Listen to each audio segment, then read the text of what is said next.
everybody, it's Peggy on day 20 of our Wheatgrass Diary, and I want to thank you for coming on board. This is what you all been waiting for. How do you grow the hydroponic wheatgrass?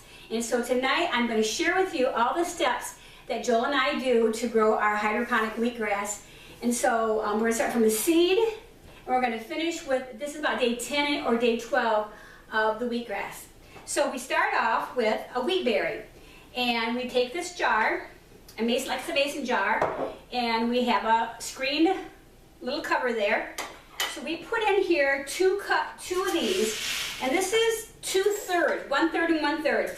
So we're doing 2/3 of wheatgrass berries, and what we do is we fill it up with water, and we put this lid on it. And what we do is we rinse it with water, and then we dump it out. And then we rinse it with water and we dump it out. We do that 3 times. And then at nighttime, what we do is we fill it with water and we leave it in overnight for 24 hours.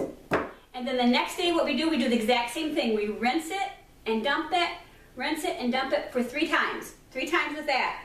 And then what we do is the next day we let it stay dry and we tilt it. We set it up a little bit. And then what happens, you can see that they're starting to sprout. The berries are starting to sprout. Then the next day, we put it on our tray. Now let me tell you what this is. This is environmentally free. It's reusable. It's our growing mat. This is our growing mat.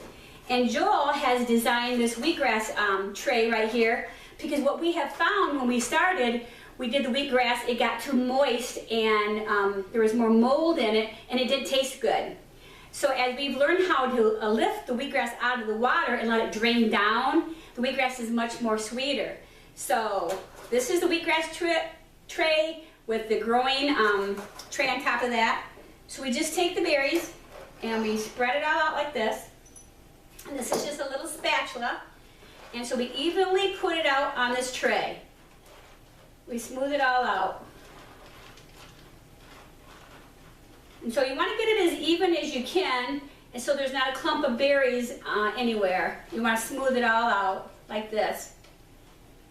And we've noticed that when we do about 2/3 berries, then it gives more airflow going through, and that's what also that helps the mold not collecting in there. Okay, so then we got it all sprayed out like that. And then what we do is we spray it. I'm going to grab my sprayer. We have like a little sprayer, and then we'll spray it. Just a little, we'll spray it. And then we have this little lid, and we keep this lid on it at nighttime, and we tuck it in under somewhere, a place where it's dark, under your kitchen cupboard or somewhere on a shelf somewhere overnight. Then in the morning, we wake up and we spray it next time. We'll spray it again. We'll cover it, and then that evening, we'll spray it again. So we do that 3 nights in a row. 3 nights in a row, we keep it covered and we keep it on a counter dark, someplace dark. Then, by your 3rd day or the beginning of your 4th day, it's going to look like this. Actually, the mat is going to start pushing it forward and it looks really pretty. But you can see that it's still kind of yellow down low. It's because it hasn't had any light to it yet.